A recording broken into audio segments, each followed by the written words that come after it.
бай болудан қашпау керекпіз. Қазір депутат болғаннан кейін әлеуметтік желіде жазып жатады ғой, сендердің айлықтарың миллион болғаннан кейін. Жанұядан басталады деп ойлаймын қаржылық сауаттылық. Кейбір отбасылар бар, ақша тек қана үйдегі енесі ғана ұстайды.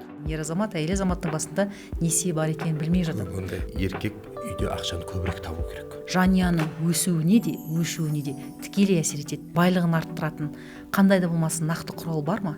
Бір туысқан інім қарыз ақша сұрайды, жоқ дедім. Кейбір таныстарым бар ғой, жазып жүреді ғой, мен ақшама қарап қалмаған шығарсың дегенде. Ренжіп, иә. Бірнеше блогерді білем, сол контент қуалап, сол нәрсенің барлығын жалға алатындар бар. Әйел азамат ер азаматқа қарағанда ақшаны көп тауып жатыр. Маманың да образына кіріп кетеді. Сен тамақ іштің ба? Қарның тоқ па? Еркек қой, құрсын. Қарсыз өмір сүрейік, қарсыз қоғамды бірге құрайық.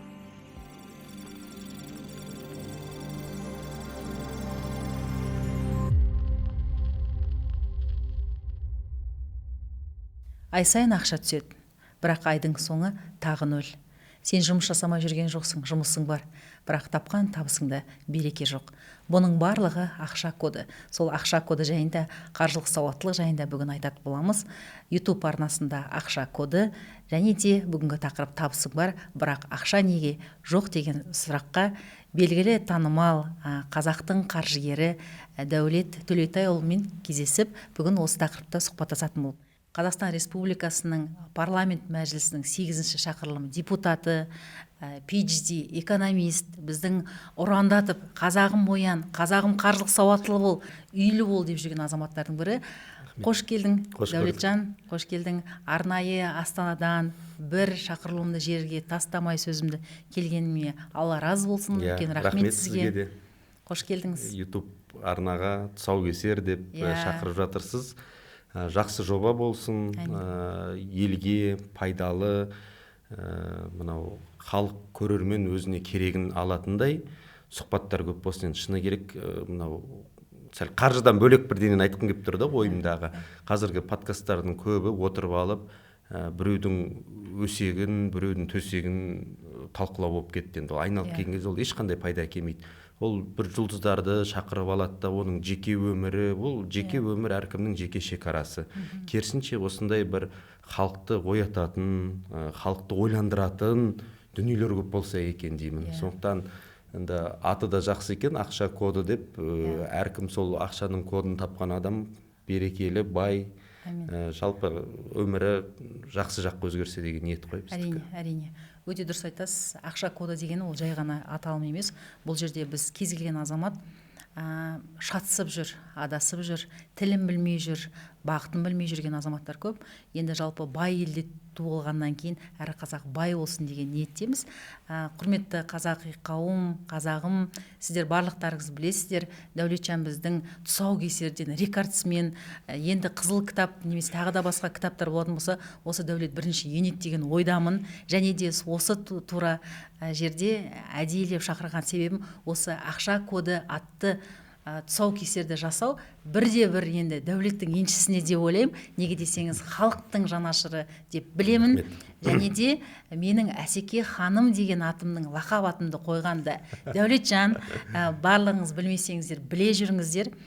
Сонау 2017-2018 жылдары Дәулетжан екеуміз түнделетіп, борандатып, Астананың қарлы қысында коворкинг жалдап, түнімен тікелей эфир өткізіп, елге үй алудың жолын айтып, мемлекеттік бағдарламаларды Әсел Жарасқалиқызының логині ұзын болатын. Сол кезде соны айтамын да, елге айтып жатқан кезде де мен енді ұсынам ғой елге, осындай логин бар десем, аты қалай, адан кейін с, с-дан кейін ж, қандай ж, мынандай ж ма, з, аш па деп мен айтамын да, давайте мына логинді қысқартайық, Асеке ханым деп сол кезде қойылған. Енді сәтті атау болды деп ойлаймын енді. Өйткені бізде де Дәулеттен деген тез жатталады ғой. Мысалға, анау орыстарда да бар ғой, корабльдің атын қалай қойсан, солай жүзіп өтеді дейді ғой. Сол сияқты да жақсы ат болды деп ойлаймын. Рахмет. Сол кезде Дәулет маған былай дейді, сізді қалай айтады, көбіне қалай айтады деп. Енді мен банк саласында өзім қаржыгер болғаннан кейін біз ер азаматтармен жұмыс жасаймыз ғой. Енді 80% ер азаматтар барлығы Әсел деп айтып жатпайды, жаңағы Әсеке деп. Енді біздер қаржы әлемі болғаннан кейін біздер сөз береміз, сөзге берік болуымыз керек. Сол кезде бір ер азаматтық мінезде болған шығар. Сөйтіп барлығы Әсеке деп кеткен. Сөйтіп Әсеке ханым менің инстаграмымның лақап аты. Одан кейінгі бүгінгі YouTube каналдың аты Әсеке ханым ақша коды. Осы Дәулеттің арқасында. Атыма рахмет. Енді тек қана тұсау кесуші емес, енді ат қойшы болып кетпеңіз. Болашақта. Ол да бір адамға жақсы себепші дейді ғой.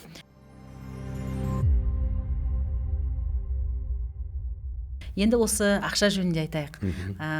Тапқан табысы қазақтың берекелі болсын деген мақсатта. Бізде жалпы қазақта көп деген тұжырымдамалар бар, ұстанымдар бар деген сияқты. Оның ішінде ақша қолдың кірі деп жатамыз. Ол біздің қаншалықты кедей болуымызға, бай болуымызға себепші болып жатыр ма? Әлде бұл біздің жаңағы бұрыннан келе жатқан кедейлік кодымыз ба? Осы жөнінде айтсақ. Неге десеңіз, мына менің қаржылық сауаттылық аясындағы әлеміндегі бір түсінгенім, ақша деген ол жалғыз мен және ақша емес. Ақша дегеніміз орта, ақша дегеніміз халқымыздың ұстанымы, ақша дегеніміз біздің мемлекетіміз, ақша дегеніміз жанұялық ақша. Ақша деген авторитет, бәрібір айналып келгенде. Өйткені бәрібір ақшасы бар адам сөйлейді көп жағдайда. Ол отбасыда да солай негізі. Мен үнемі айтам, өзімнің таныстарым, әсіресе ер азаматтарға ғой, енді көбінесе ер азаматтардың отбасын асырауда жауапкершілігі артсын деген мақсатта мен айтатыным, ер жігіт, еркек үйде ақшаны көбірек табу керек. Ол ақшаны көбірек таба ма, бәрібір де оның сөзі өтеді. Ол негізі, ол бұрыннан бері солай. Сондықтан ақша ол тек қана жаңағы табыс ретінде емес, жаңа сіз айтқандай, ол сіз сол ақша табу арқылы қайырымдылықты да жасайсыз. Жол салуға болады, мектеп салуға болады, мешіт салуға болады. Мысалға, ал енді сен өзің ақшан жоқ болса, болмаса күнін басқа біреуге қарап тұрса да, сен психологиялық тұрғыда да бүйтіп жалтақтап отырасың ғой.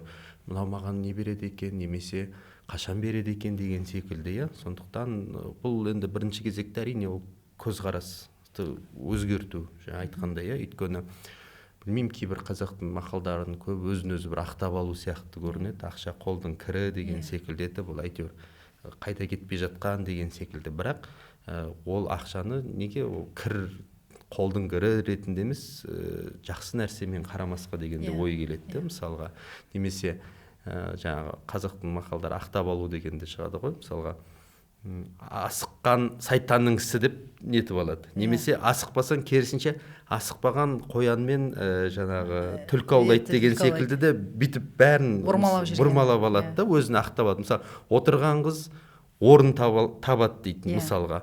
Оның алдында оған айтады, таңдаған тазға жолығады дейді. Бірақ осындайлардың бәрінде ақтап алу деген секілді келеді психологиялық тұрғыдан. Бірақ мен енді былай ақша жайлы көп айтып жүрмін ғой. Сонда мен ойлаймын, кеңес өкіметінің идеологиясы біздің кодымызды ма, генімізді сәл өзгертіп жіберген секілді. Ақшаға деген, өйткені бұрын болды ғой, Атымтай Жомарт, байдың асы деген, байларды бұрын жақсы көретін. Байлар бағана айтқандай, авторитет, сыйлы болып жататын.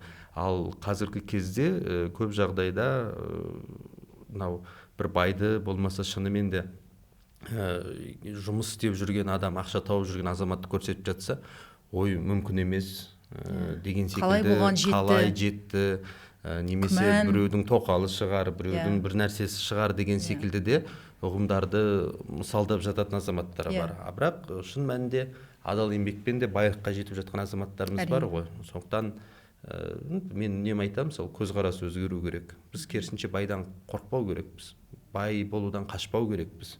Ол жаңағы айтқандай кеңес өкіметінің идеологиясына ертегілерде солай болды ғой. Бай кім десе қарны шығып кеткен, оқымаған, тартып алады, шығып бермес Шығайбайдың образы. Сен соны көріп отырасың, байдың өзінен жіркене бастайсың мысалға. Сондықтан уақыт өте келе біз мынау жастардың көзқарасын өзгертуіміз керек. Байлыққа, ақшаға деген. Жалпы мына ақшаға қатысты рөлдерді сомдайтын болсақ, мен өзімнің осы мыңдаған жасаған консультациямның ішінде сіздің алдыңызға келген азаматтардың көбі мына өзінің әке шешесінің бұрын болған жолын қайталайды, немесе соның идеологиясын, соның ұстанымдарын қайталайды. Мысалға үйде ақша қолдың кірі, немесе ақша бүгін бар ертең жоқ деген дүниелер болса, оны балада, қыз балада, ұл балада қайталайды.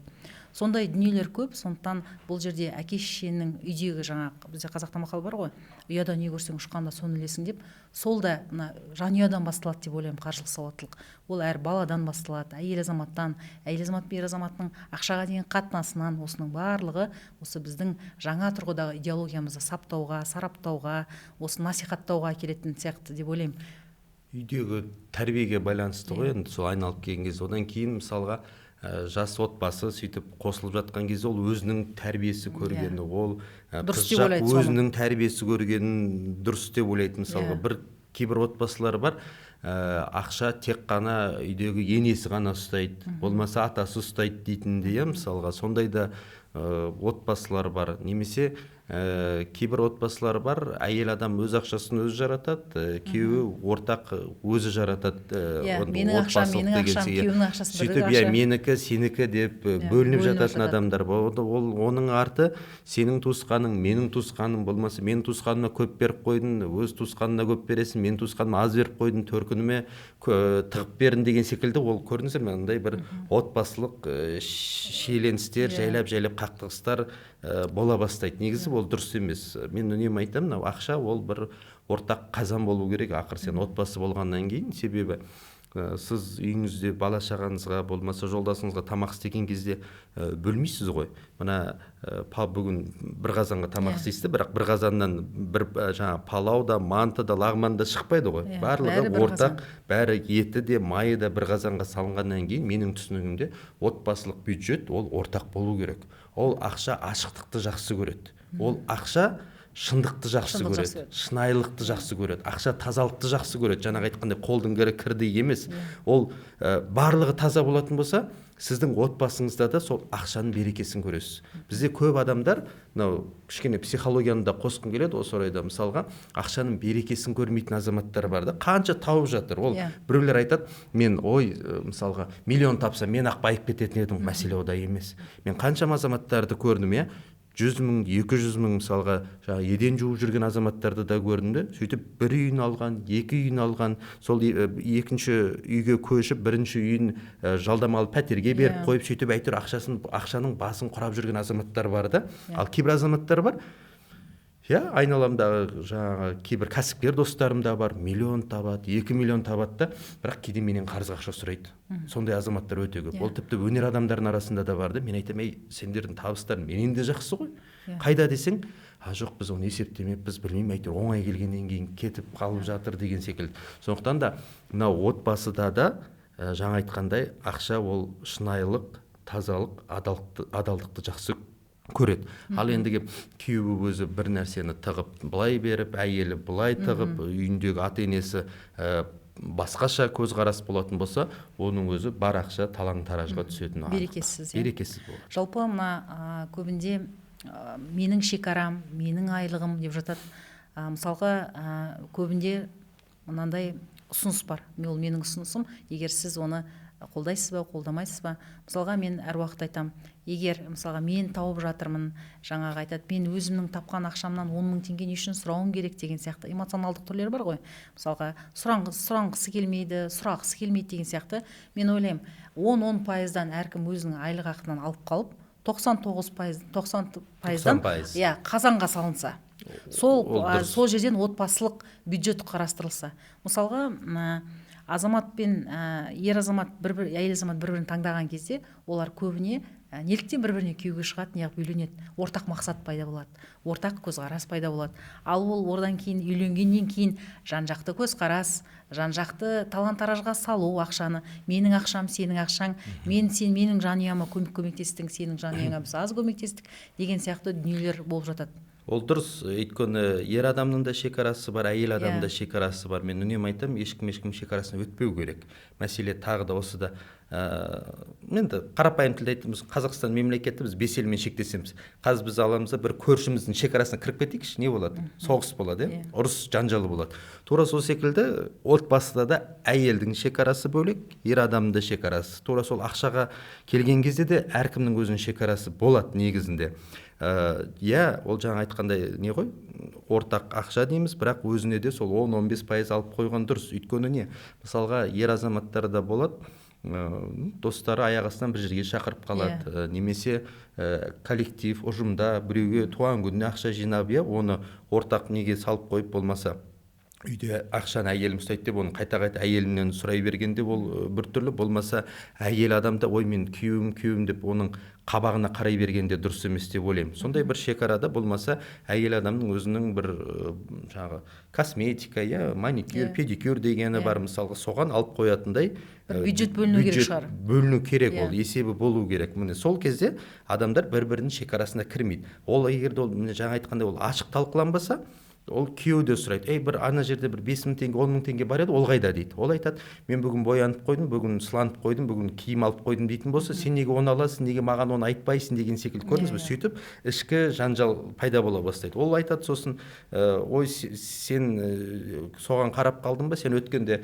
достарыңмен Моншаға барған кезде осынша құртып келдің ғой деген секілді, сөйтіп ол бітпейтін дауға айнала бастайды. Керісінше жаңа айтқандай әркімнің өзінің жаңағы ортақ бюджет ақша бар, одан кейін міне ол ақшадан мен мынаған жұмсаймын, коммуналды қызметке мынаған жұмсаймын, жол ақысына мынау деген секілді болса, ашықтық. Онда ұрыс керіс болмайды. Ашықтық деген сөздің астары бар.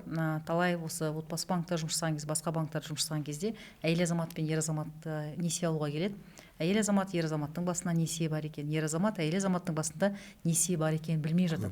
Соңғы сіздің жаңағы постыңызда жаздыңыз ғой, енді үлкен сома алса сен әйеліңнен немесе күйеуіңнен рұқсат алуың керек деп. Соған мен келсем. Неліктен, неге десеңіздер, ол екі жақтық жауапкершілік қой. Мына кез келген ақшаға қатысты дүние жанұяның өсуіне де өшуіне де тікелей әсер етеді. Сондықтан кез келген жанұя неғұрлым қаржылық сауатты болса, соғұрлым олардың жанұясы тығыз болады деп ойлаймын. Ауызда береке болады, біршілік болады деп ойлаймын. Неге десеңіз, мына жалпы жанұяда әйел азамат пен ер азамат ақшаға қатысты әңгіме жасамай жатады.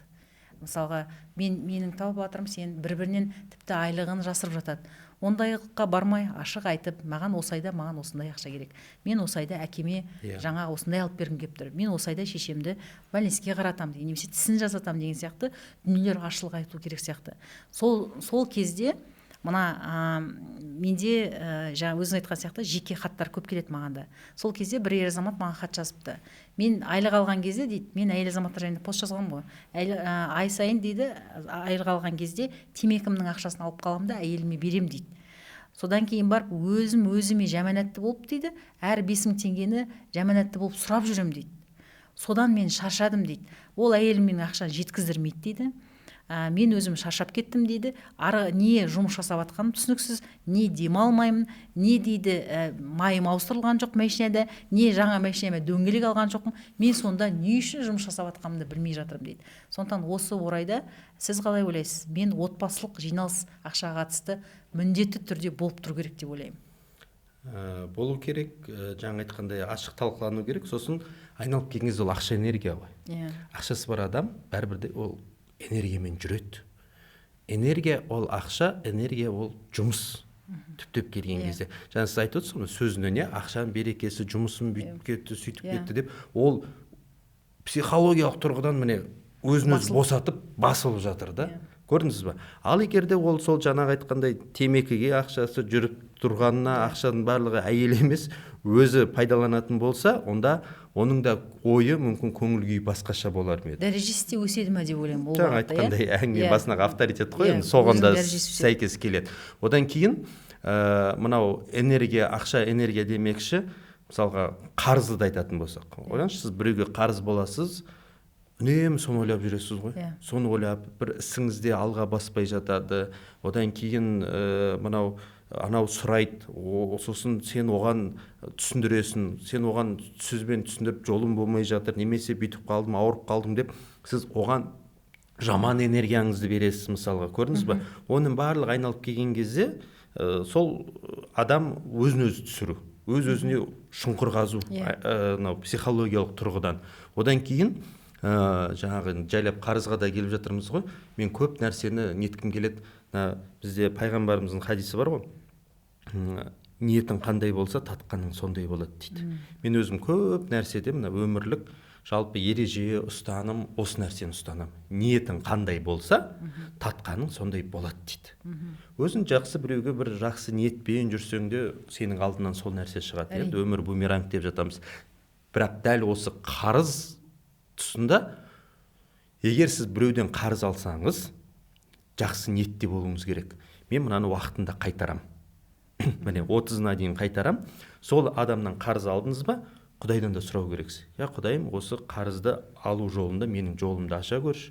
Мен ана кісіге 30-на дейін деп айттым ғой. 30-на дейін беруге қайтарайыншы десеңіз, Құдай өзі сізге сол жолды ашып береді. Ал кейбір адамдар бар, мынандай ниетті адамдар. Осы мен ақшама қарап қалды ма? Ол бай ғой. Ағам ғой. Иә, танысым ғой. Ақшасы бар ғой. Бұрыннан бері 20 жыл араласқан досым ғой. Ақшасы бар ғой. Кейін давай мен оған 5 деймін, бірақ на самом деле 20 күні берем ғой деп. Анан алдау үшін сондай психологиялық тұрғыдан сондай ниеті дұрыс емес бастан алдау. Содан басталады ғой жаңа ниетін. Сөйтесіз ба?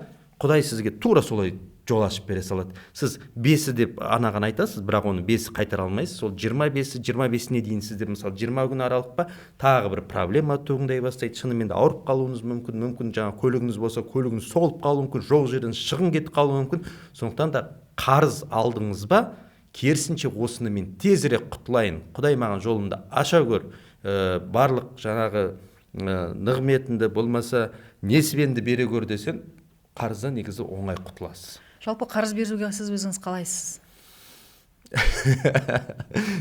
Бермеймін десем де адамның көңіліне қарап беріп қоямын десең, негізі енді таныстарға берем ғой. Бірақ кейде ойлаймын, енді амал жоқ болып тұр ғой енді деген секілді, қиналып тұр ғой деген секілді. Түрлі себеппен, өзім іште шыны керек жаңағы сауап алу мақсатында берем. Оны бір көмектесіп жіберейін деген секілді. Енді бүйтіп қарызды қайтарып алған нелерім де бар, бірақ қайтпай жарайды қойшы, осы бір көмегім болсыншы дегендей де бір кешірген нелерім бар. Бірақ енді соңғы уақыттарда кейде ойланам. Енді осы жаңа бір студияға келе жатқан кезде де бір туысқан інім қарыз ақша сұрайды, жоқ дедім. Жоқ деп айтып та үйрену керек екен. Себебі мынау қарыз беріп жаңағы басында жақсы боласың ғой, одан кейін қарызыңды қайтармаса бір өз ақшаңды сұрауға ыңғайсызданасың да, сөйтіп жексұрын боласың. Одан да әу баста қарыз бермей жексұрын бола салған жақсы ма деп қалам. Жалпы қарызды дейді қолыңмен беріп аяғыңмен аласың деген қазақта. Мен де өзімнің қаржыгер ретіндегі ұстанымым, Дана апайға берген подкастта да оны айтқан болатын. Менің өзімнің тіке ұстанымым қарызға ақша бермеу. Бірінші, берген жағдайда көмек болады ау деген соманы бере отырып, қайтарымын күтпеу. Жаңа өзіңіз айтқан сияқты, бұл тек қана ақша емес қой, бұл ақшаның ортасындағы қанша қарым-қатынас, әңгіме, ой, көңіл қалған, ең қиын нәрсе көңіл қалған екен. Неше түрлі сөздер айтылады. Кеудеңде қалған бір жара сияқты да, қанша емдесең де емделінбейді. Сондықтан мен қазіргі соңғы уақытта мүмкіндігінше, мысалы 50 мың теңге сұраса, ауылда мысалы бар ғой туысқандар, саған не үшін керек деп сұрауды міндетті түрде сұраймын. Неге десеңіз, мына адам өзі 50 мың теңге сұрайды, өзінің нақты не үшін керек екенін дұрыс айта алмайды да. Одан кейін маған бірінші звондаған кісі, ол точно біледі, мен оны сұрайтынмын да, не үшін керек екенін. Одан мен әлі балаларымнан сұраймын, не үшін керек 1000 мың теңге деп. Одан кейін барып, мысалға нақты қайтаратын уақытың, сразу келісіп алайық, ренжіспейік.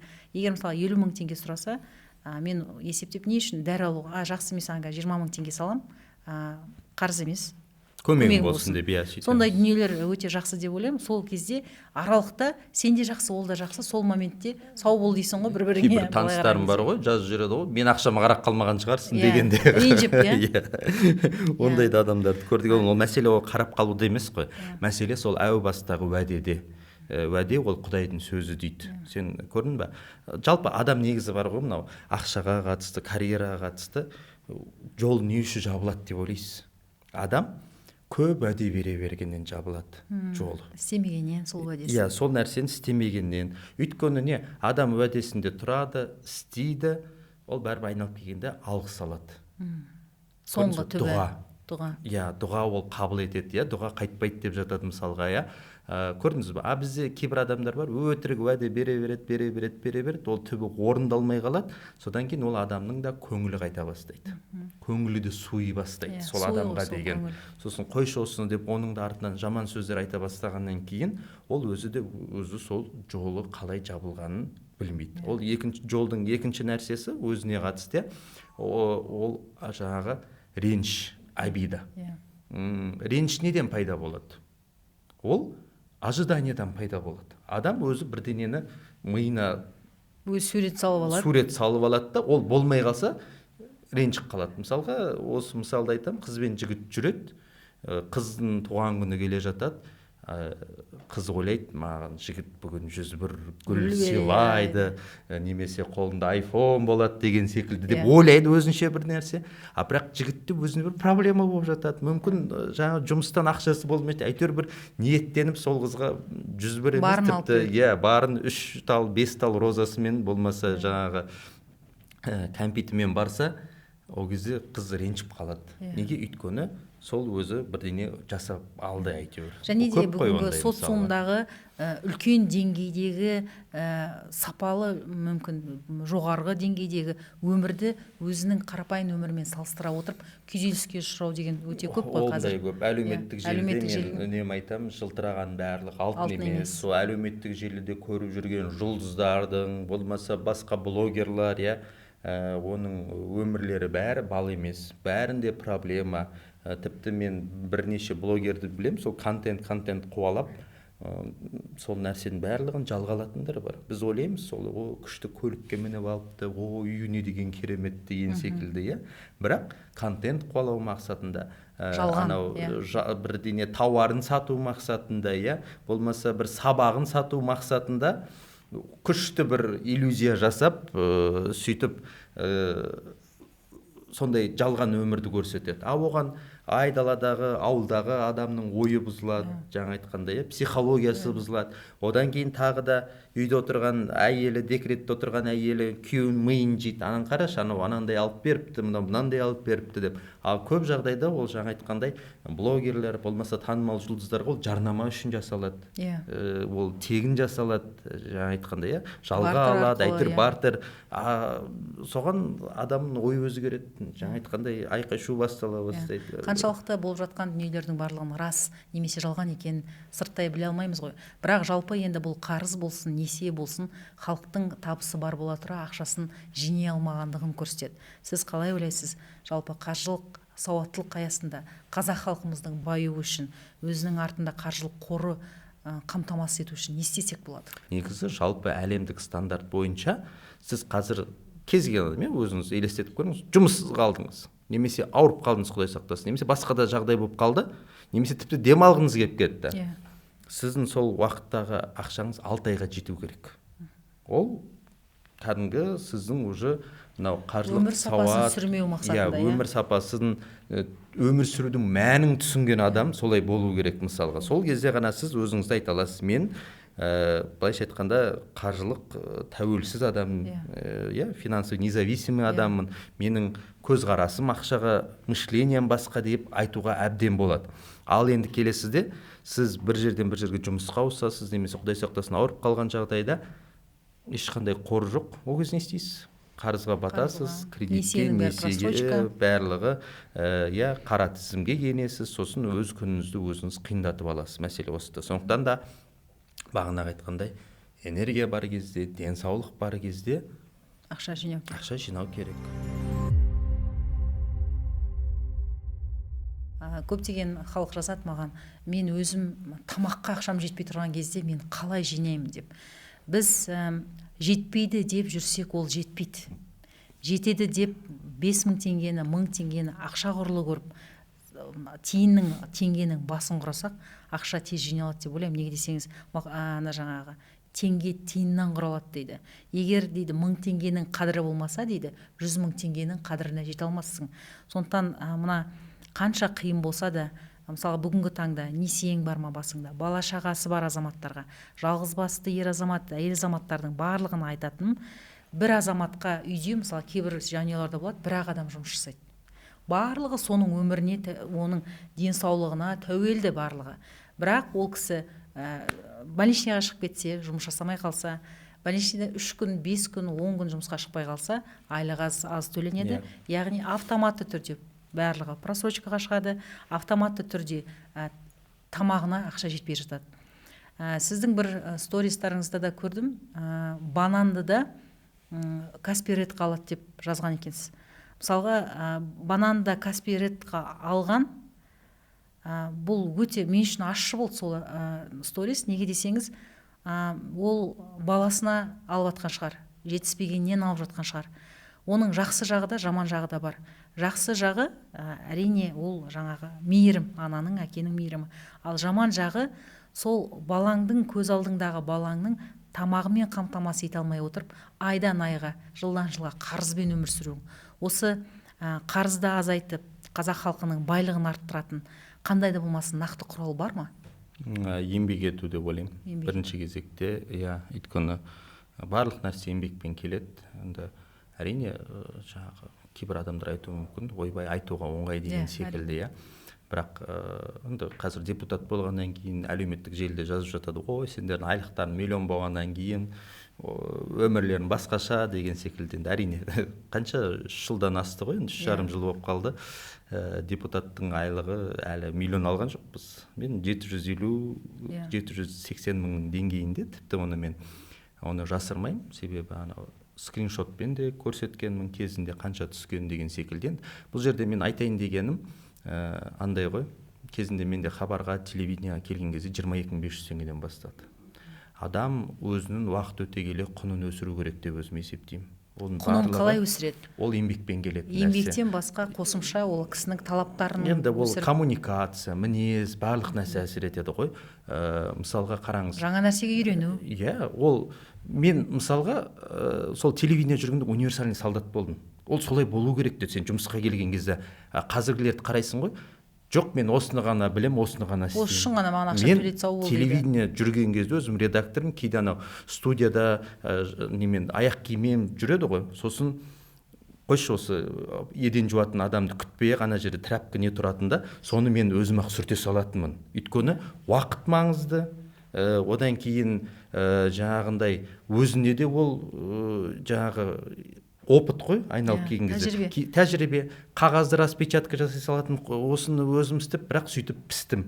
Солай енді сіз де білесіз, кейін телевидениеда авторлық бағдарлама болды, хабар арнасында да сіз талай келдіңіз ғой студияға, мынау баспанаға бағытта, одан кейін бизнеске бағыт деген тікелей эфирде. Міне сол кезде мен айтатынмын, мен бұндай бағдарламалар жүргізетін болсам, кемінде миллион алам дейтінмін. Айлығы миллион. Көрдіңіз бе? Қазір не? Қазіргі не бір жас маман бар, мен өзім университетте студенттерге де сабақ берем ғой. Сол кезде айтасың, сен жақсы, сен 4-ші курс бітіріп жатсың, диплом алып жатсың.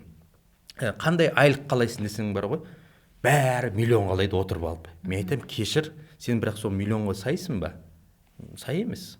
Сен білім алып, білім, тәжірибе, одан кейін сол адамдардың, мен үнемі айтам, білім ол екінші нәрсе. Мінез бәрібір бірінші орынға шығады. Енді қазір жасым 34-ге жақындап енді түсініп жатырсың ғой, енді көп нәрсені кейде сараптайсың, кейде енді бізде де мысалға жаңағы жастық шақтың буымен кейде қызбалыққа салынып кететін нәрсе болады, бірақ бірінші кезекте білімге қарағанда адамның өсуі үшін, адамның дамуы үшін мінезі дұрыс болу керек деп өзім ойлаймын. Мінез. Өйткені табандылық пен қайсарлық па, әлде мінез дегеніміз жайдарлық пен ашықтық па? Оның ішіне бәрі кіреді негізінде. Өйткені сен кейбір кезде сол қайсарлықта керек болады, кейде табандылықта керек болады. кейде мейірімділік те керек болады сол мінезбен. Өйткені мінез деген ол бәрібір айналып келген бір ауа райы сияқты нәрсе ғой. Көмектесе қалайын. Ауа райы секілді сенің айналаңдағы ортаңа. Бірақ кейбір адамдар бар да мінезі қыңыр, ит мінезді деген өзі сондай бір теңеулер бар ғой. Сондай адамдар ол көп жағдайда көп ортада сыйыспайды. Ол коллективте де сыйыспайды. Ол отбасында да сыйыспайды. Мысалға болады ғой, мінезіміз жараспады, болмаса бір-бірімізді түсінбедік деп те кейбір адамдар ажырасып кетіп жатады мысалға. Ол көп сондай бір мінезі ауыр азаматтар болады. Қазірде мен қараймын, енді өмірдің қалай, енді орта беліне келген кезде, мысалға менің де бір таныстарым бар, екінші рет үйленіп, үшінші рет деген секілді, бірақ сол мінезі дұрыс емес адамдар да, өте кішкене ауыр адамдар. Оларға мен айтам, енді сен кішкене өзіңді жөндеу керексің, өз мінезіңді деген секілді. Одан кейін енді ол жайлап білім келе бастайды ғой. Білім деген ол бір орында тұрмайтын нәрсе ғой. Өйткені мен мысалы Казгуды 2013-те бакалаврды бітірдім. Ол кездегі біліммен қазір 2026 жылма қазіргі білім басқа да. Білім деген ол сен 30-ға келсең де 40, 50, 60-ға келсең де үнемі жетілдіріп заманның көшінен қалмау үшін үйреніп отыратын. Мысалға біз осыдан 1,5 жыл бұрын чат GPT деген нәрсені білдік пе? Көп білген жоқпыз. Қазір міне 1,5 жыл өтті, елдің барлығына мектеп оқушысына дейін чат GPT деп сол нәрсені әйтеуір бір нәрсені жазып, бір пайдасына асырып жатады мысалы. Көрдіңіз бе? Ал қазір заман, технология қатты өзгеруде. Біз бейім болу керекпіз. Сол жасанды интеллект, сол роботпен қаншама адам ертең күні жұмыссыз қалады. Бірақ сен ертең күні, ой, менің мамандығым жұмыссыз қалады екен, бітті, мен өлдім, ары қарай не істеймін, сонда қарызға ақша аламын деп, банкке барам деп, ол нәрсені қиялдамай, негативті жинамай, керісінше алдағы уақытта не сұраныс болуы мүмкін. Не істей аламын деп өмір сүретін болсақ, онда әрине жаңағы сіз айтпақшы, біз баюдың жолына жетеміз. Әрине ол кедейлер барлық елде бар. Это нормально. Мысалға, ол адамның өмірі, адамның тағдыры. Кейбір адамдар бар, күшті бай өмір сүріп жатады, кедейленіп қалатын азаматтар да бар мысалға.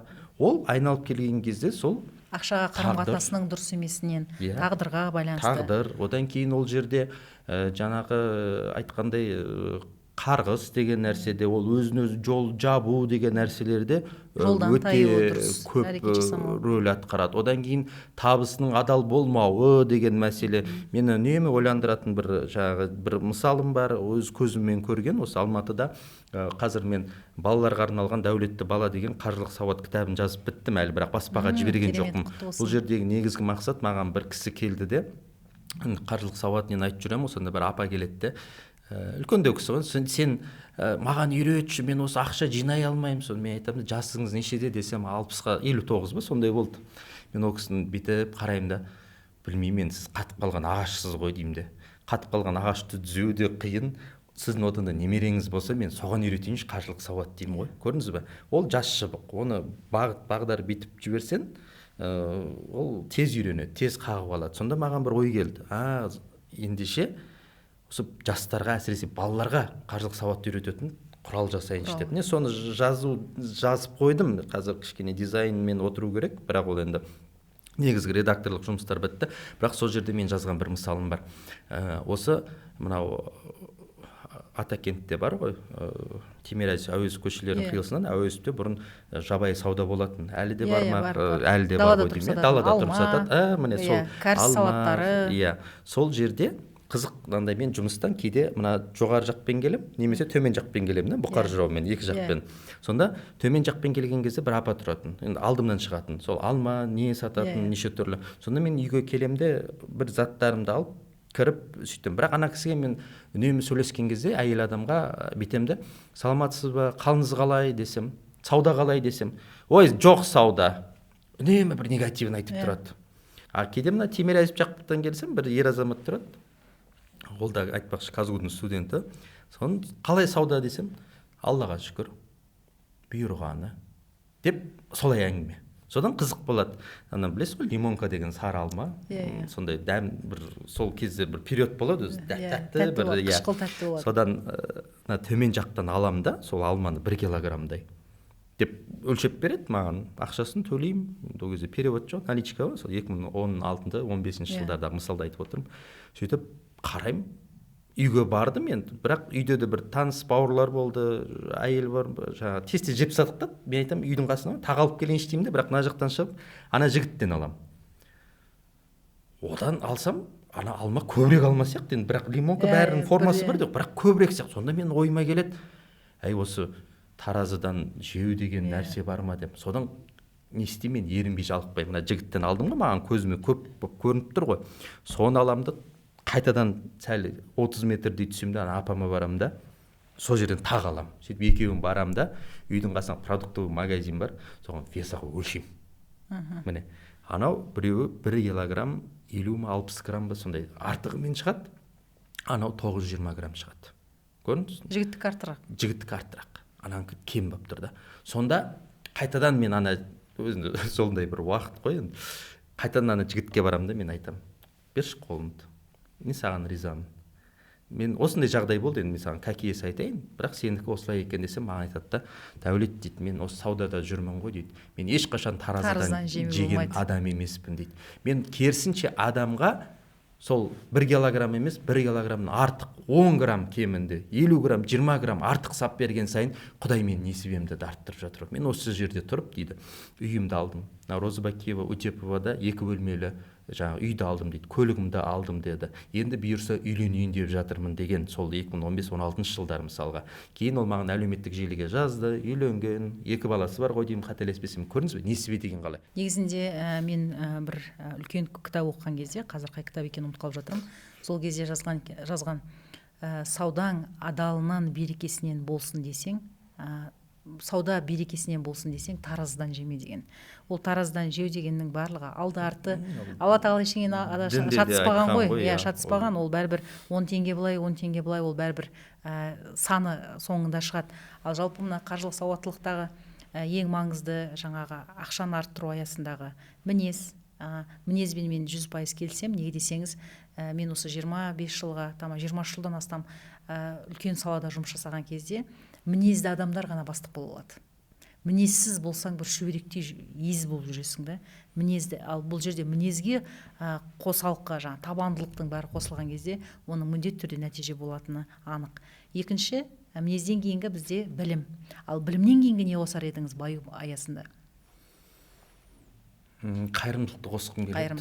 Иә, өйткені мен үнемі айтамын, барлық несібе ол Алладан.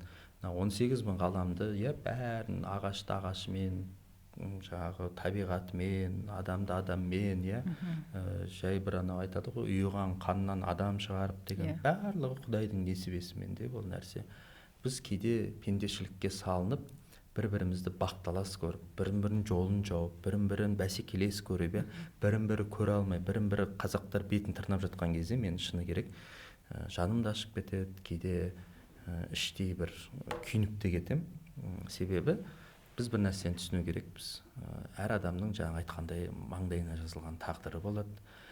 Жақсы бір сөз бар ғой, тағыммен талассаң да бағыммен таласа алмайсың дейді.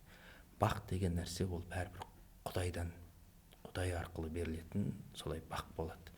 Дінмұхамед Қонаев атамызға да бір қария айтқан деген бір мысалы бар ғой. Бақ сол бірінші адамның аяғына қонады дейді. Аяғына қонған кезде сол бақты алып жүрген адам ары қарай беліне қонады дейді. Ал егер аяғына қонған бақты ала алмаған адам аяғы алшаң басады, талтаңдай бастайды дейді мысалға. Сөйтіп белге қонады. Белге қонған бақты көтере алмаған адам жаңағындай қисая бастайды дегендей. Одан кейін мынау бақ кеудеге қонады. Оны көтере алмаған адам денесі көкке көтеріліп деген секілді. Ал оны ары қарай алып кеткен адамға бақ жаңағындай көзіне деген секілді мысалдармен келтіреді ғой. Одан кейін егер сол көзге қонған бақты көтере алмаса, ол айналасын көрмей кетеді. Жаңағы сол адам менсінбей кетеді деген секілді келтіреді ғой. Оны көтерген адамға бақ басына қонады дейді. Баққа басқа қонған бақ ол мәңгілік болады дейді. Көрдіңіз бе? Сондықтан да жаңағындай ғой, мен де талай адамды көрдім. сол ақшаның буымен өзгеріп кететін адам бар. Айтады ғой, адамды сынасаң, ақшамен сына, болмаса билікпен сына дейді де, мысалға. Сондықтан да үйтіп те даңдай сынып, кеудесін көтеріп кеткен азаматтарды да өте көп көрдім де. Бірақ ондай адамды Құдай сөйтіп көтеріп келеді деп бірден тарс еткізіп құлатады. Жалпы адамның өмірінің тағдырында ол кез келген адамды былай қарап зерттесеңіз, негізі сондай кезеңдер болады. Сондықтан да әрине ақшамен сынаған жақсы, бірақ сол ақшамен сынаған кезде сіз ақшаны дұрыс жаратып, дұрыс пайдалана білу керексіз. Жаңа айтқандай садақа дедік, садақа ол мұны өмірде де, ан өмірде де сізге сауап мол нәрсе. Одан бөлек зекет деген нәрсе бар. Зекет деген сенің осы уақытқа дейінгі мал мүлкінің жаңағы 40-1 бөлігін беру керексің. Ол енді процентпен айтсақ 2,5%. Ол кәдімгі сен мен Құдайдың алдындағы налог десек те болады, қарапайым тілмен. Сіз өкіметке де налог бересіз, мысалы ИП болса 3% деген секілді, болмаса жаңағы қосымша құн салығы деген секілді 16%. Ал егер де сен мысалға сол жинап жүрген мал мүлкін, болмаса сол тапқан табысын берекелі болып, 1 жылға Құдай сізге соны аман алып қалуға гарантия береді. Көрдіңіз бе? Біз оны көп нәрсе түсіне бермейміз. Ол зекет деген сол.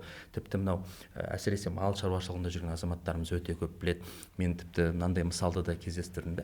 Бір ауылда кәдімгі ауру тарап, мал бір кісіде бір қора малы қырылып қалады да, бір қора мал тірі қалады. Бір жер жақын тұрған бір ауылда. Неге? Ана кісінің қарайсың ғой, сұраймын, зекетін берген, кәдімгі есептеп барлығын, Ал ана кісі ешқандай зекеті де, садақасы да ештеңесі жоқ. Жаңағы дүние қойып кеткен азаматта. Сондықтан да ол зекет тек қана малмен өлшенбейді. Зекет деген мысалға сіздің қарызыңыз болмаса, мысалға тіпті арендада жаңағы тұрған үйіңіз болса да, содан да зекет берілу керек. Оның да өзінің тәртіптері бар да. Қалай сіз сол нәрсені игересіз, қалай сіз сол нәрсені жасайсыз, Құдай сізге тек қана жолыңызды аша береді, Құдай сізге несібені көп бере береді. Және де сол садақа берген кезде мен өзім жиі сұрайтыным, Аллам, мен осы берушілердің қатарынан болайыншы. Мен бере берейінші, Құдайым, сіз маған жаңағы сен жолымды аша берші, мен абыройымды нете берші, асқақтата берші.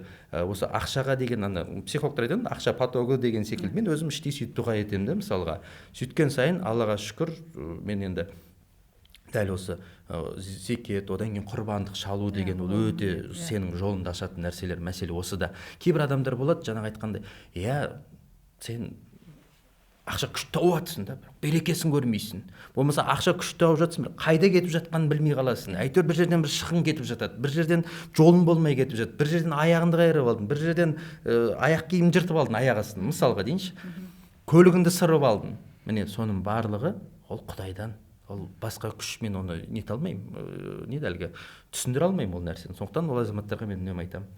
Мешітке бар, ғұсылыңды ал, дұғаңды оқы, болмаса жаңағы міндетті түрде садақаңды бер деген секілді. Содан кейін мынау менің қаншама шүкір кәсіпкер достарым бар ғой. Олар енді садақа дейін барлығын жиі береді. Бізде дәулеттен қоры бар. Кейде жетпей жатқан кезден сізде айтпақшы. Аллаға шүкір, енді сауаптан болсын. Асеке ханым да дәулеттен қорыны үнемі қайырымдылық несін жасап отырады ғой. Үй жетпей бара жатса көмектесіп жүретін. Сондай менің таныстарым өте көп. Сол кезде мен айтамын ғой. Сіздің абыройыңызбен. Дананы жұрт маған айтады, рекет дейтін мен, добрый рекет деген секілді. Ол жаңағы адам сол садақа беру арқылы бірінші кезекте ол өзінің жолын ашады. Мәселе соны түсіну керек. Мен сізге сол жерде айтайын, осы ауызашар болып, былтыр ауызашар болып, қайырымдылық кеші болды. Сол жерде Димаштың үстінде костюмы сатылды, өзіміз көп азаматтар. Сол кеште мен сізге айтайын, сол кезде менің берілген қайырымдылық соманың 20 есе сол қайырымдылықтан кейін, сол садақадан кейін, сол соманың 20 есе арттыратын мен договорға қол қойған болатын, шартқа. Енді осы ғой. Мысалы, өйткені мен айтайын, бірде бір адамды осы уақытқа дейін кездестірмін, дәулет мен садаққа беріп, кедей болып қалдым. Мен садақа бердім, жолым жабылып қалды дейтін бір адамды кездестірдім. Керісінше мен осы айналамдағы болсын, тіпті әлеуметтік желідегі оқырмандар жазады ғой, садақа беріп едім, бір бәле жаладан сақтап қалды, бүйтіп қалды, сөйтіп қалды, садақа беріп едім, осындай жолым ашылды, жұмыс таптым дейтін өте көп. Бірақ білесіз бе, сол садақа шынайы берілу керек, мәселе осында. Ол да бағанағы әңгіме. Сенің ниетің қандай, татқаның сондай болады. Ал енді бұл жерде жаңағы Алла тағала айтқан ғой, әрекет болу керек деп. Төртінші әрекет алсақ қалай? Бәрі қарыз, мемлекет маған қарыз, жолдасым ақша таппайды, немесе әйелім ақшамды дұрыс жаратпайды деген бір еждивенттік тұрғыдағы, бір сондай азаматтардың ісінде әрекет болмаса, байлықтың көзі болар ма? Тіршілік қой. Мен мынау көп халықпен кездесіп, тренингтер өткіземін ғой, сол кезде мен 4 нәрсені айтам да. Бірінші кезекте адамда бір не болу керек? Нақты жоспар. Яғни мен осылай жасайым, үйленем, болмаса кәсіп бастайым, үй алам, көлік алам деген секілді. Ол жақсы. Одан кейін екінші әрекетін сол сенің нен болу керек қой, әрекетін болу керек, соған сай. Оны жақсы жоспарлап қойдың, визуал деген де бар.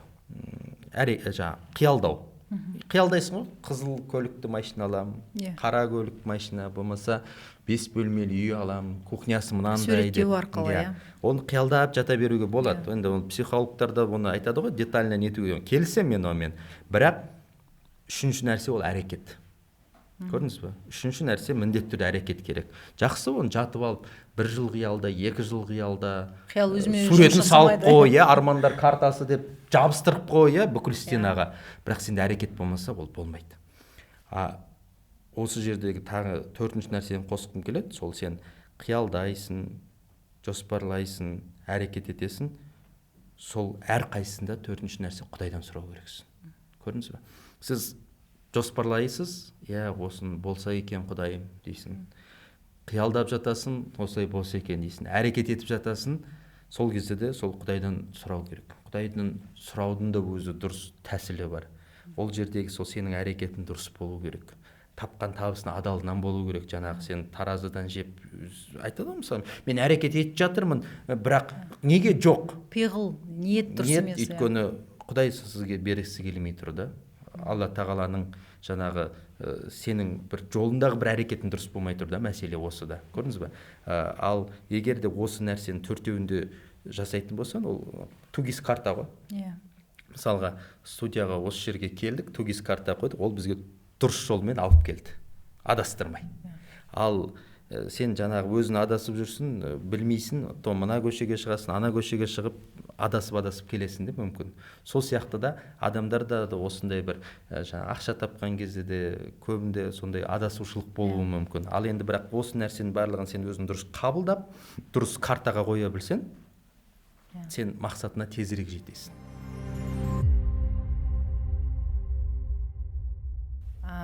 Бағыты жоқ кеменің дейді, барар жері белгісіз дейді. Адамда сол, оның өзінің қайда бара жатқан, не үшін бара жатқан, қалай бару керек екенін нақты жоспарламаса, байлықтың кілті ол ешқашан таппайды. Ал егер дұрыс бағытта болса, мінезі болып, еңбек етіп, Құдайдан сұрап, қайырымдылығын жасаса, жолы ашық болады. Ал енді келесі біздің осы 8 наурыз аясындағы әйел азаматтарға көшетін болсақ, сіз қалай ойлайсыз? Жалпы бүгінгі таңда әйел азаматтар өте активті түрде дамып жатыр, активті түрде әрекет етіп жатыр. Көп жанұяда бүгінгі таңда әйел азамат ер азаматқа қарағанда ақшаны көп тауып жатыр.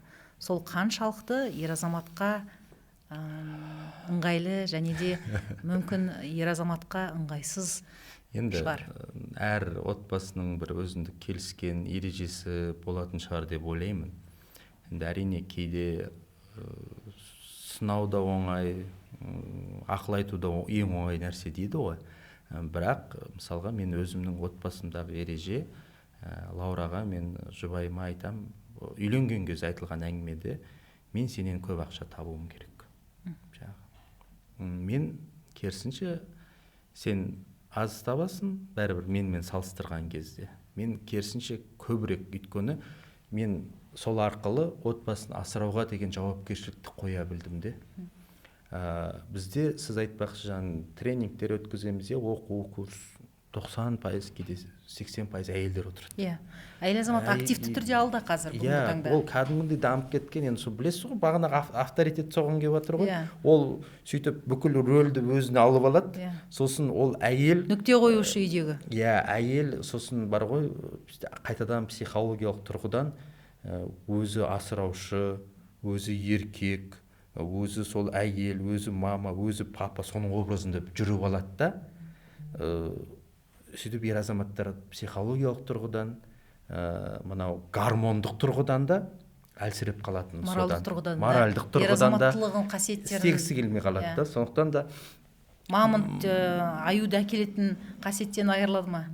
Үлкен ерлікке баруға ол бар. Сосын кейбір әйелдер сол үйленген жылдардан кейін де психологиялық тұрғыдан маманың да образына кіріп кетеді. Сен тамақ іштің ба? Қарның тоқ па?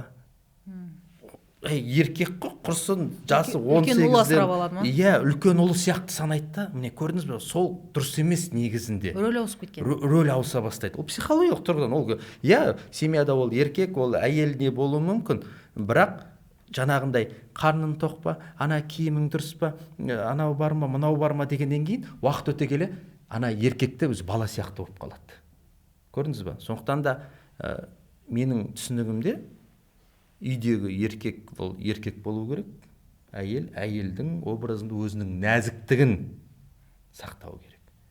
Ал егер нәзіктік болмысында нәзіктік ер азаматта болып, әйел азаматта болмысында ер мінезділік, шапшаңдық, жаңағы тез әрекет жасау. Қазір мысалға ақша жоқтық ол күтпейді ғой.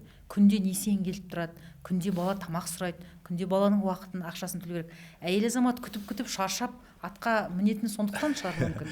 Ол да бар, бірақ бұндай кезде әйелдің даналығы болу керек. Мысалға, кейбір отбасылар бар, әйел адам көбірек табады, бірақ соның өзін берекелі несібелі жаратады.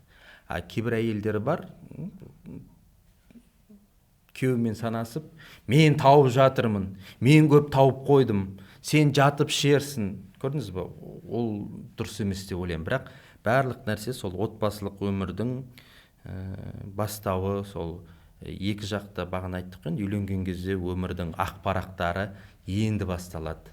Өмірдің мынау қиындығы да, жеңілдігі де, соқпақ жолдары да, екі отбасы бірге басын қосып бірге жүруді бастаған кезде көп нәрсені келісіп алған дұрыс. Бірден сол шекараны бекітіп алған дұрыс. Мысалға мен қанша 11 жылға кетіп барады ғой, енді отбасылық өмірдің несінде.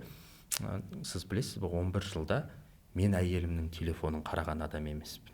Ол менің телефоным шұқылаған адам емес. Екеуміз бір-біріміздің кодымызды да білмейміз. Енді балалар кейде сұрап, ойын бір нәрсесін, өйткені мен балаларға әлі телефон бермеймін. Өздерінің телефондары жоқ. Сол кезде біздің телефонды уақытпен алып жатады. Сол кезде кодтарын балалар өздері біледі. Бірақ мынандай мақсатты түрде саған кім жазып жатыр, немесе неге сен маған уақытында жауап бермейсің дейтіндей не болған жоқ. Өйткені ол айналып келгенде әркімнің өзінің сол шекарасына кіру, ену. Енді ол отбасылық жанжал, барлығы сақ дүниеден басталады ғой. Бірақ екінші мәселе бар, Әсел Жарасқалиқызы. Енді сізде ұл бар, менде ұл бар. Ұл асырап отырған, ұл бағып отырған, ұл өсіріп отырған ата-аналарға айтарым, баланы кішкентай кезден бері тәрбиелеу керекпіз. Сен ертең семьянды асырайсың. Семьяндағы жауапкершілік өзінде болады деген нәрсені біз жиі айтатын. Мен сөйтіп өскен баламын. Мысалға, анам марқұм сөйтіп жиі айтатын. Сен семьянды асырайды. Мен сонымен өскеннен кейін маған енді бір отбасылық өмірде ақша табу, еркекте көбірек ақша болу, это норм, стрём емес. Кейбір азаматтар бар, жоқ әйел тапсын, немесе ойбай әйел мен еркек тең ғой дейді, екеуміз бірге табу керек деп санасып отыратын азаматтар бар да, мысалға. Мен керісінше әйеліме сол үйленген жылдары айттым да, мен ақшаны көбірек табам, сен үйде керісінше сол баланы сол жаңағы үйдің отбасындағы жылулықты, ұйытқы, мен сол тапқан ақшамды дұрыс жаратып, енді мен тапқан ақшама мысалға дәулет мынандай бренд бар, мынандай Луи Виттон тұр, мынаның бағасы 10 миллион 8 миллион сөмкесін алғым келеді, андай мындай деп бренд айтып отырса мысалға, оның да берекесі бола ма? Болмайды әрине. Бай болудың аясында білім маңызды деп айттыңыз. Ал мысалға өзіңіздің сіздің подписчиктарыңыз, сіздің дүйім халықтың ішінде әйел азамат сізді көбіне қолдайтын. 90% әйел азамат шығар. Сол әйел азаматтар үйренуге де, білімге де ашық және дайын әр уақытта. Неліктен ер азамат байлықтың астарында білім бар екен біле тұра, өзгеріске, білімге ұмтылмайды, өзара, өз тұрғыда, инициативті тұрғыда. Тәрбие, одан кейін көп ер азаматтар тұрақтылықты жақсы көреді ғой, көбінесе. Бір жұмысым сол жұмыс. Иә, сол жұмыс деген секілді. Одан кейін бәрібір де андай ғой, негізінде мықты ер адамның артында әйел адам тұрады деген ол да бар. Өйткені бағанағы айтқандай энергия тұрғысынан еркек энергияны әйелден алады. Сіздер энергияны қайдан аласыздар? Энергияны сіздер, может быть, бір подружкаңызбен кездесіп кофе ішкеннен энергия аласыз. Мүмкін. Сіз базарға барып, торговый сауда орын Мегаға барып, әдеміліктен аласыз. Сіз энергияны алтын тағудан аласыз. Көрдіңіз бе? Әйел адамның энергия алатын нелері өте көп жағдайда. Ал ер азамат энергияны өзінің әйелінен алады. Сондықтан да мынау отбасыдағы жаңағындай ақшаның да кілті сол әйелдің бір ауыз сөзінде, күйеуің қолдауында. Сенің қолынан келеді, мен саған сенем, я жаса. Жарайды, бірінші рет болмай қалды ма, екінші рет көрейік. Көрші. Екінші рет болмай қалды ма, үшінші рет көрейік деген, міне осы нәрсе керек ер адамға. Иә, бізге өзі ер адамға шыны керек, солмен жаңағы осындай қолдаумен тамақ қана керек қой. Басқа ештеңе. Иә, біз сіздер сияқты алтын тағып, болмаса бренд қуалап, әйтеуір көзге түскен, білмеймін, мен психологиям сондай да, көзге түскен нәрсені киіп жүре береміз. Бастысы жыртық болмаса болды дегендей. Әйел адамның жаңағы несі бөлек қой, ойлауы да, жаңа айтқандай энергия алу тұрғысынан, иә. Ал ер азаматқа сол әйел адамның қолдауы керек. Бұл подкаст көріп отқан азаматтарға айтарым, әйелдер күйеулеріңізді барынша қолдаңыздар деп айтқым келеді. Менің де отбасым енді кейден жұмыстан шаршап, қазір саясатта жүргеннен кейін де бәрін тасып, білмеймін, бір анау болады ғой, басымды құмға тығып алғым келетін, болмаса жаңағындай тыныштық кездер келді. Иә, сөйткен кезде маған көбінесе сол әйелім ақылын айтып, энергиясын жаңағындай жадырап шайын беріп. Иә, шайын беріп, ол жай ғана, мысалы қараңыз, сіз үйден сөйтіп келгеннің өзінде де әйелдің қабағы өзі орысша айтқан чего стоит, иә, мысалы сені күліп, ыстық шайын қойып, ыстық бауырсақ тамағын қойған кезде де сен ана бүкіл енді ұмытып кетесің ғой, мысалы. Ал енді келіп, сен қанша ақша таптың, қашан нетесің деген өзінде ол ер адамның жаңағы айтқандай бүкіл энергиясын алып қояды, сосын ақша табуға да желание болмайды. Ал егер жаңағы қарызда, несиеде әр жанұяның бір мүшесі болып қалды ғой қазір. 26 триллион қарызы бар. 26 триллион қарызының кез келген азамат 80% халықта бізде несие бар. Ал ол сол 80% халықтың бюджетінің 70%-ын несие құрайды.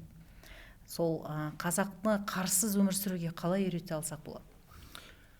Айда беру керек, я кейде жексұрын боласың, кейде сен оңбаған болуы мүмкін, ойбай мына өзі байып, мына Дәулетте де үйі бар, Асеке ханымда да үйі бар, екеуі отырып алып ақыл айту, ана-мына. Жоқ, ақыл тыңдай білу керек. Әр адамның өзіндік бір наставнигі болады.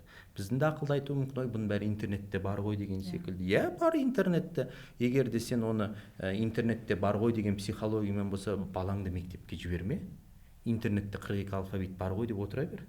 Физика, химияның бүкіл формуласы бар ғой интернетте де, ол сабақтарға мүлдем қатыстырма. Физикаға, химияға, биологияға, мысалға дейінде.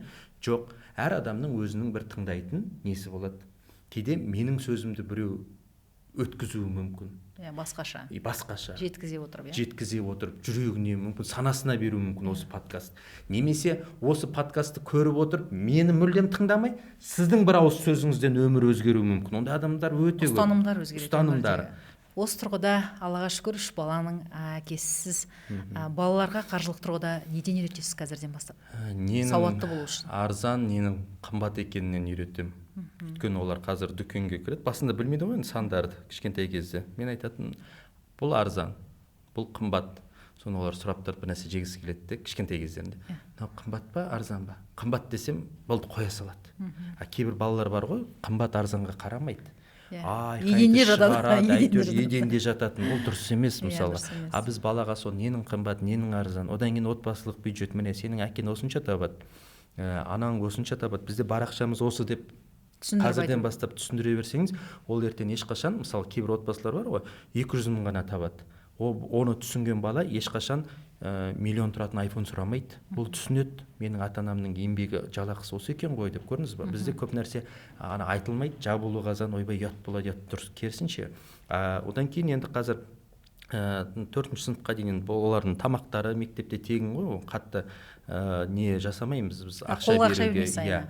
Күніне қолдық ақша бермейсіз? Жоқ, дүкенге барған кезде ғана беремін. Үйдің қасындағы нан, нелер, бірақ оларды жайлап дүкенге жұмсайсыз ба? Жамботаны жұмсаймын. Жантөренде жұмсаймын. Жантөреде бара ма? Жантөреде барады, ол 2 оқиды, Жамбота 4 оқиды. Жамботен бәрін санайды, ол енді математикаға ғой, өзім сияқты ол бар ғой. Қанша задача, не миына калькулятор сабаған ол қыз. Мен бұрын бала кезде сондай болатын. Жантөре ол бүйтіп кішкене ойланып, мен бәрібір кішкентай ғой. Сабырлы, жақсы. Ол бала ғой. Счет на оплату деген бар ғой, соны үйреніп алған олар. Өздері соны бүйтіп ойша миша есептейді де, сосын қазір оны дүкенге жұмсасын бүйтеді, мен өзіме 200 теңгеден аспайтын зат аламын. Баратын болсам деген сияқты. Көрдіңіз, саудаласады сізбен, көрдіңіз бе? Міне, енді ол да дұрыс шығар, өйткені бала өзінің еңбегін түсіне білу керек қой. Ол сенің еңбегің деген секілді, сөйтіп үйретіп жатырмын. Одан кейін ойындары бар, өзім шығарған дәулеттен валюталар, тұлғалар, енді ол өте қаржылық сауаттылықты арттыруға арналған кітап. Осы жерде айтып кетейін, Дәулет мырза, құрметті көрермендер, осы ақша код атты подкастта осы астында комментария қалған азаматтарға, жазыла отырып бізді қолдаған азаматтарға біздер өз тарапымыздан Дәулеттен компаниясының атын өнімдерін беретін боламыз.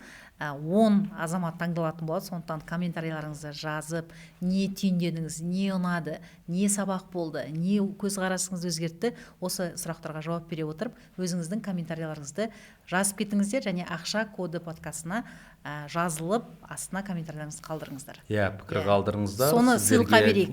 Берейік. Сіздің таңдауларыңызбен. Жоқ, былай болсын, мен 5 бизнеске бағыт берейін, өз атымнан, сіз сатып алмай қойыңыз десем. Жоқ, мен өзіміз көрермендер. Одан кейін 5 дәулеттен валюталар болсын, ойын ол кәдімгі өте жақсы қаржылық сауатқа арналған. Одан кейін тұлға тану мақсатында 5 дәулеттен тұлғалар ойыны болсын. Одан кейін 5 жинақтаймыз кітап. 20 сыйлық қой, қысқасы. Құрметті достар, 20 ең мықты қалдырған комментарий азаматтарға біз осы сыйлықтарды жіберетін боламыз, комментарий күтеміз. Сөйтіп балалардың ойынның арқасында жақсы осындай көрермендерге сыйлықтар шығып кетіп жатыр. Керемет, енді бала жастан дейді ғой, жалпы бала аспаннан салпылдап түспейді, оны көз алдымызда жүреді. Үйленуіне де дайындық қажет, оқуына да дайындық қажет. Қаржылық сауаттылық аясында баламызды сауатты қыла отырып, біз де өз тарапымыздан балаға үйретуді, балаға сөйлеуді, балаға дұрыс бағыт беруді міндетті түрде бірге бастағанымыз абзал. Егер өзіңіз қаржылық сауатсыз болсаңыз, мен кітап оқуға шақырар едім. Енді сіздің кітабыңызды күтеміз. Осы күнге шейін баламен оқитын кітаптардың бірі «Пес по имени Мани». Енді сәл біздің менталитетімізге келмесе де, бірақ бағыты бір. Сондықтан сіздің кітабыңызды күтеміз. Дәулетті бала керемет кітап болады. Дәулетті бала деген кітап болады, тұсаукесер, Құдай қаласа. Әр бала ол дәулетті бай болсын деген ниетпен. Енді дәулет деген өзіме де ұнайды, енді кейбір адамдар күледі ғой. Мен дәулет ол байлық артында. Байлық бақ қой. Түрік тілінен, түрік елінде, Әзірбайжан елінде дәулет деген ол мемлекет ел деген мағынаны да білдіреді мысалға. Сондықтан да жаман атау емес деп ойлаймын. Дәулеттен деген кітапты 1 маусымға дейін күте аламыз ба? Эксклюзивті Құдай қаласа. Шығарыңыз, 1 Каспий дүкенде болады. Шақырғаныңызға рахмет, өте қуаныштымын. Мен әр подкастта осындай тіпті Қарсыз қоғам деген Астана арнасында әр жұма сайын мен өзімнің бағдарламам бар, жүргізетін. Сол кезде де айтатыным, әр қазақ бай болсын, әр қазақтың, әр көрерменнің дәулет артсын, қарызсыз өмір сүрейік, қарызсыз қоғамды бірге құрайық, Әрине. байыса қазақ байысын деп эфирімді аяқтайтын. Сондықтан мынаның да реті келіп тұрған секілді, байыса қазақ байысын, әр қазақ дәулетті болсын дегім келеді. Құрметті көрермендер, барлықтарыңызға рахмет. Осы подкаст астында өзіңіздің комментарийларыңызды қалдырып 20 сыйлыққа ие бола аласыз. Ал Дәулетжан, Дәулет мен үшін жай ғана Дәулет емес, мен үшін ол үлкен депутат емес, мен үшін ол өзімнің көз алдымда тұлғалық тұрғыда, адами тұрғыда, рухани тұрғыда өсіп келе жатқан, өніп келе жатқан мықты тұлға, ер азамат. Мен өзім 3 ұлдың анасы ретінде Дәулетжанға менің ұлдарым ұқсас екен деген бір өзім жақсы ниеттемін. Дәулет сияқты дәулеттен де асатын жас ұрпақ тәрбиеленіп, үлкен мықты азаматтар көп болсын. Жалпы енді әйел азамат жаңағында айттық қой, әйел бастаған көш оңбас дейді. Менің бар тілегім көш басында мықты ер азаматтар, отбасының басында мықты ер азаматтар болса екен деймін. Әр шаңырақ ер азамат пен әйел азаматтан құралады. Сондықтан барлығымыз бүтін болып, түгел болып, қаржылық сауатты болып, бай қуатты болып, жылдан жылға аман есен жете берейік. Оразаларыңыз қабыл болсын, үлкен ниеттеріңіз, дұғаларыңыз қабыл болсын.